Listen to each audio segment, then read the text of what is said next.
The rain was relentless, hammering the pavement outside the bar like it wanted to drown the world. Inside, the air was thick with whiskey fumes and the hum of half-drunk confessions. But all I could see was him across the room, leaning against the counter, his silhouette sharp against the neon glow. By the time our eyes met, I was already lost, and the night that followed would unravel everything I thought I knew about myself. My name's Ethan Caldwell, a 29-year-old graphic designer clawing my way up at Sterling & Cross, a cutthroat ad agency in Manhattan. I'd spent years building a life that looked perfect on paper, a sleek apartment, a solid portfolio, and a carefully curated mask of confidence. But that night, after a brutal day of client rejections and a looming deadline, I found myself at the Rusty Anchor, a dive bar in the village where nobody asked questions.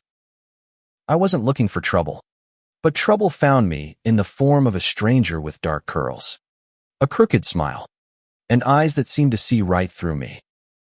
His name, I'd learn later, was Julian Rivera. But that night, he was just a voice in the dark, smooth and teasing, offering me a drink and a conversation that felt like a lifeline. We talked for hours about art, about dreams, about the weight of expectations. He was a photographer, he said, chasing stories through his lens, always on the move. There was something unguarded about him, a rawness that made my chest ache. When he leaned closer, his hand brushing mine, I didn't pull away. The world outside the bar dissolved, and by the time we stumbled into his hotel room, the rain still pounding, I was too far gone to care about consequences. The next morning, I woke to an empty bed, the sheets cold and the room silent except for the drip of a leaky faucet. My head throbbed, my memories a blur of laughter and heat. There was no note, no number, just the faint scent of cedarwood on the pillow. I told myself it was better this way a one-night stand. No strings, no complications. I'd go back to my life, bury the memory, and keep pretending I had it all together. But something about that night clung to me, like a song I couldn't stop humming. Weeks passed, and I threw myself into work, dodging questions from my best friend, Mia, who'd noticed the shift in me. "You're distracted," she said one day over coffee, her brown eyes narrowing. "What's going on, Ethan?" I shrugged it off, blaming stress. But the truth was I couldn't shake the feeling that I'd left something behind in that hotel room. Not just a moment, but a piece of myself I hadn't known was missing. Then came Monday, the kind of day that starts with spilled coffee and ends with your boss tearing into you. Sterling & Cross was launching a major campaign for a tech startup, and the pressure was suffocating. I was in the conference room, scribbling notes, when the door swung open and the new creative consultant walked in. My pen froze mid-sentence. There he was, Julian Rivera, in a tailored blazer, his dark curls tamed but his smirk unmistakable. He scanned the room, his gaze landing on me, and that crooked smile widened, like he'd just won a bet I didn't know we were playing.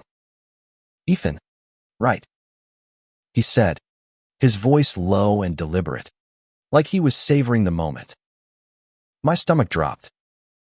He knew my name. I hadn't told him my name that night. Or had I? The room spun as I nodded, my throat dry, while our creative director, Vanessa, introduced him as the hotshot photographer hired to elevate our campaign. Julian's eyes never left mine, and I realized with a jolt that he recognized me too. But unlike me, he wasn't rattled. He was enjoying this. The meeting dragged on, a blur of buzzwords and mock-ups, but I couldn't focus. Every time Julian spoke, his words felt like they were meant for me alone, laced with a private meaning I couldn't decode. When he suggested a bold, inclusive angle for the campaign featuring real people, real stories, including queer voices, I felt my pulse race. Was he testing me? Did he know how deep that night had cut? I kept my face neutral, but inside, I was unraveling.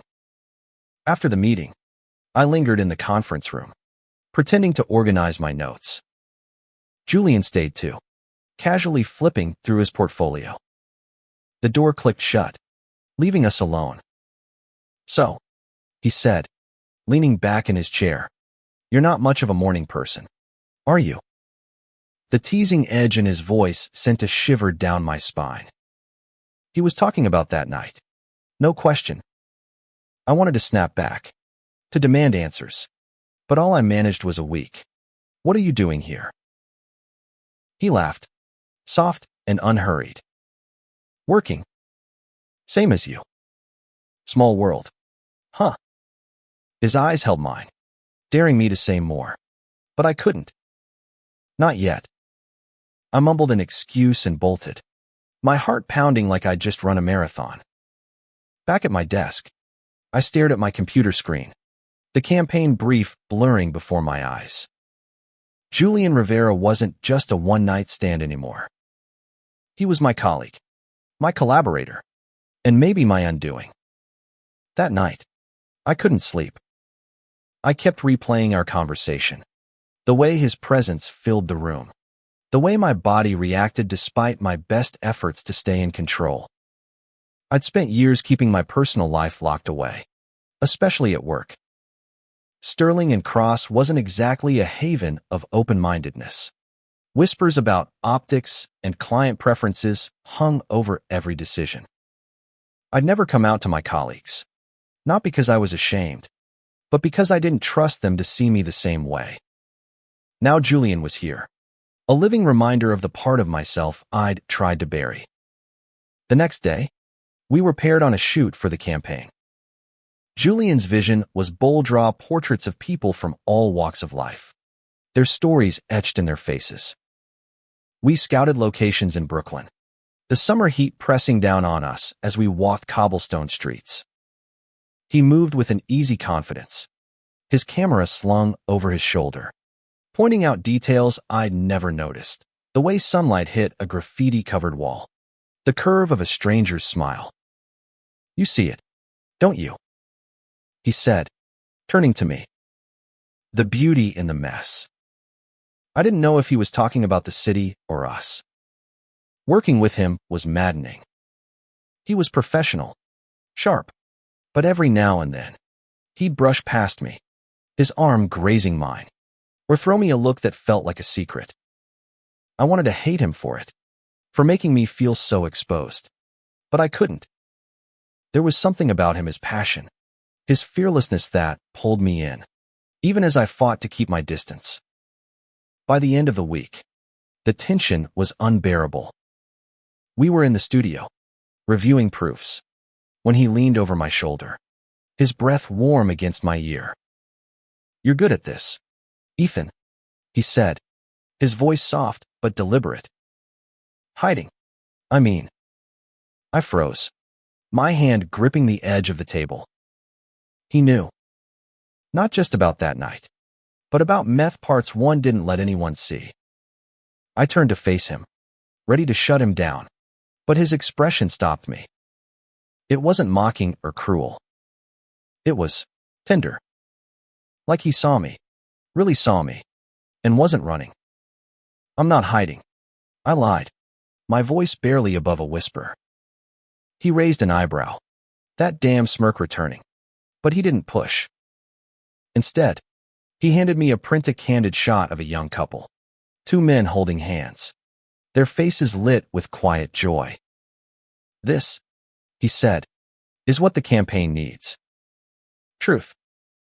I stared at the photo, my throat tight. He was right, but truth was the one thing I wasn't ready to give.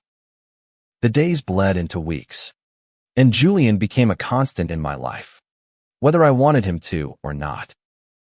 We were a team now, tethered by the campaign, our ideas bouncing off each other like sparks. But every interaction felt like a tightrope walk one wrong step, and I'd fall into something I wasn't ready for. I kept waiting for him to call me out, to force the conversation about that night, but he didn't. Instead, he chipped away at my defenses with small, deliberate gestures, a coffee left on my desk with my name scrawled on the cup, a quiet laugh when I fumbled a pitch, a lingering glance when he thought I wasn't looking. The campaign was taking shape, and Julian's vision was undeniable. His photos captured something raw, something human people who'd been overlooked, their stories told through the lines in their faces, the way they held themselves. There was a portrait of a trans woman, her eyes fierce and proud, a non-binary teen, their smile shy but defiant, a gay couple, their hands entwined, standing tall despite the world's judgment. Every image felt like a challenge to me. A question: what are you afraid of, Ethan? I wasn't out at work, and I'd convinced myself it didn't matter. I'd dated men before, quietly, always keeping it separate from my professional life. But Julian was different. He didn't hide who he was, not his queerness, not his passion, not his past. He talked openly about growing up in Miami, raised by a single mom who'd fought for him when his conservative relatives turned their backs. They didn't get it, he told me one day, as we sat on a park bench eating takeout. But I learned early you don't need everyone's approval to be yourself. His words hit harder than I wanted to admit. I envied his courage, his clarity. I'd spent so long trying to blend in, I wasn't sure who I was anymore. One night, after a late session at the studio, Julian suggested we grab a drink. I hesitated, knowing it was a bad idea, but my resolve was crumbling. We ended up at a rooftop bar, the city sprawling beneath us, lights glittering like promises. The air was warm, thick with summer, and for the first time, I let myself relax around him. We talked about everything: music, movies, the way New York felt like it could swallow you whole. He told me about his first love, a boy in high school who'd broken his heart but taught him how to feel. What about you? He asked, his eyes searching mine. Who was your first? I froze, the question catching me off guard. I could have lied, deflected, but something about the way he looked at me like he already knew the answer made me tell the truth. I was 19, I said, my voice low. His name was Ryan. We were together for a year, but I ended it. I was scared of what it meant, being with him. Julian didn't judge, didn't push. He just listened, his silence giving me space to breathe. The conversation shifted, lighter now, but the weight of it lingered. As we walked back to the subway, our shoulders brushing, I felt the pull again, that same electric current from the night we met. I wanted to reach for him, to close the distance, but fear held me back. What if this was just a game to him? What if I let him in and it ruined everything? The next morning, disaster struck. Vanessa called an emergency meeting, her face grim. A major client had seen the campaign drafts and was threatening to pull funding unless we toned it down. The inclusive angle, the queer stories, they were too risky, they said. I felt my stomach twist as Vanessa hesitated, clearly torn. Julian didn't flinch. This is the story we need to tell, he said, his voice steady. If they can't handle it, they don't deserve us. The room went silent, all eyes on him. I wanted to back him up, to say something, but my throat closed. I stayed quiet, and the shame of it burned. After the meeting, Julian found me in the break room. You didn't say anything, he said, not accusing, just stating a fact. I looked away, my hands shaking as I poured coffee I didn't want. It's complicated, I muttered. He stepped closer, his voice low but firm. No, it's not. You're either in or you're not, Ethan. His words cut deep, exposing the truth I'd been dodging, I was hiding, not just from him, but from myself. That night, I went home and stared at the ceiling, replaying every moment with Julian. The way he challenged me, the way he made me feel alive. I'd spent so long building walls, but he was tearing them down, and I wasn't sure I could stop him. The next day, I made a decision. I'd talk to him. Really talk. No matter how terrifying it was. But when I got to the office, he wasn't there. Vanessa said he'd taken a personal day. No explanation. My heart sank. Had I pushed him away? Had he given up on me? I spent the day distracted, my mind racing. By evening, I couldn't take it anymore. I found his address in the company directorial loft and dumboned before I could talk myself out of it. I was on the subway, my pulse hammering. When I knocked on his door, he opened it, surprise flickering across his face. "Ethan," he said, his voice soft but guarded. I didn't know what to say, so I just stood there, the words caught in my throat. Finally, I managed. "I'm sorry. For today? For everything." He didn't respond right away, just stepped aside to let me in. His loft was a mess of prints and camera gear, a chaos that felt like him. We sat on his couch, the silence heavy but not uncomfortable. "I don't know how to do this," I admitted, my voice raw. "Be honest." "Be me." Julian looked at me, his eyes softening. "You don't have to have it all figured out," he said. "Just stop running." For the first time, I didn't. I told him about my fear of losing my job, my reputation, my carefully constructed life. I told him about that night at the bar, how it had shaken me to my core. And I told him the truth. I didn't know if I was ready, but I wanted to try. With him. He listened, his hand resting on mine. And when I finished, he leaned in and kissed me. It wasn't like that first night, frantic and fleeting. This was slow, deliberate, like a promise. The kiss lingered, a quiet revolution in my chest. Julian's loft became a refuge, a place where I could be myself without the weight of the world's expectations. We spent the night talking, laughing, unraveling the threads of our lives. He told me about his childhood dreams of being a war photographer, capturing truths others ignored. I told him about my small-town upbringing in Ohio, where being different wasn't an option.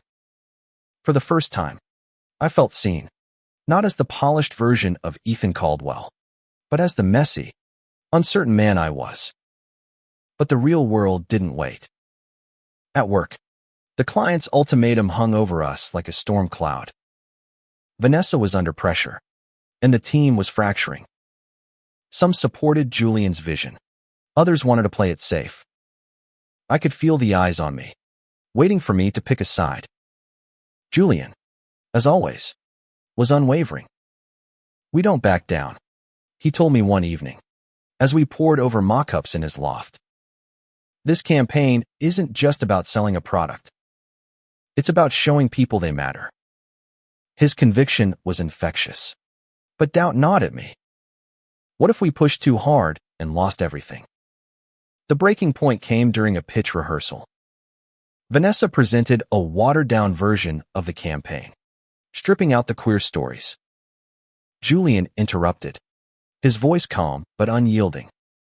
"This isn't what we agreed on," he said. "You're erasing people's lives." The room tensed, and I saw my chance to speak up. My heart pounded, but I thought of Julian, of the couple in his photo, of the kid I used to be, hiding who I was. "He's right," I said, my voice shaking but clear. "We can't compromise on this. It's not just a campaign, it's a stand." Vanessa's eyes widened, but she nodded. For the first time, I felt like I'd done something real. The fallout was swift. The client pulled half their funding, and whispers of layoffs started circulating. I braced for the worst, but Julian was unfazed. "We did the right thing," he said, squeezing my hand as we left the office. "That's what matters." His optimism was maddening, but it kept me grounded.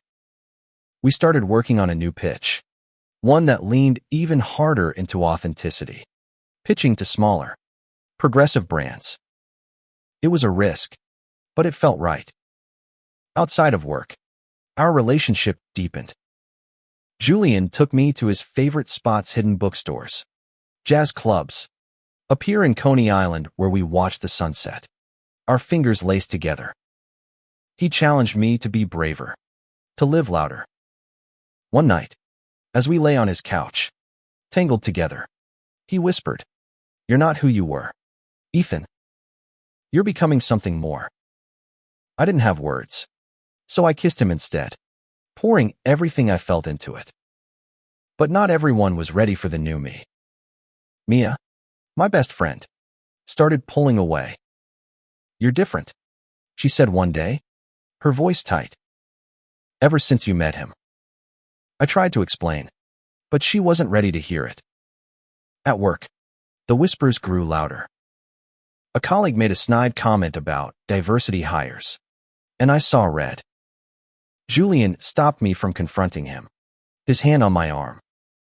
"Pick your battles," he said. "They're not worth it." But I was tired of staying silent. The turning point came at a company event, a glitzy gala meant to impress clients. Julian and I went together, not hiding, but not announcing anything either. We moved through the crowd, our shoulders brushing, and I felt a mix of pride and fear.